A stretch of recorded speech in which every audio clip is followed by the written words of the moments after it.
And Nadine, it's interesting that you say that because yes, I talked with Fox 4 certified meteorologist Katie Walls, and the concern here is that this area saw somewhere between 2.5 to 4 inches of rainwater last night. And Katie tells me to put that into perspective for you. That is more rainfall than they saw compared to Hurricane Ian. So again, a major concern for an area that was already devastated by Hurricane Ian. And when I was here last week, this entire street was flooded just from the storm. So we wanted to come back and check in with this community today. I have to tell you that when I was here, when we first got here, the water line was about right where my arm is. And as you can see over the last few hours, this water has receded. That is great news for this community. We not only saw these floodwaters on this street, but we saw it on the street over.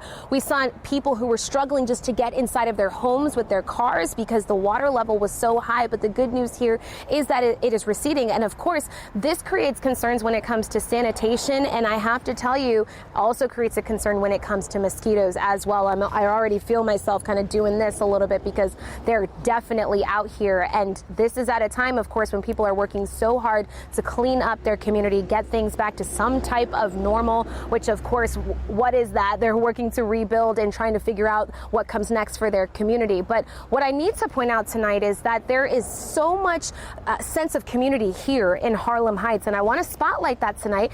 Our chief photographer, Andy, and I were out here gathering your stories when we actually came across 2 ladies who pulled up right next to us, and they said, "Excuse me, we got a lot of stuff in the trunk. Do you know anyone who could use it?" And we have that for you. Take a look.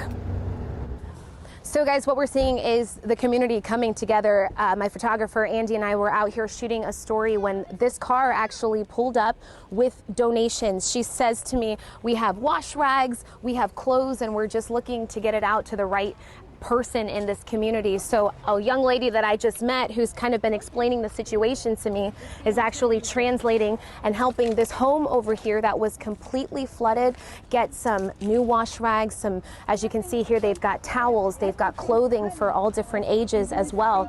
This is something that we're seeing throughout the community, is just people giving. Now, the Harlem Heights Foundation has made it very clear that this community is definitely in need of cleaning supplies, and so, of course, something like a wash rag is very helpful.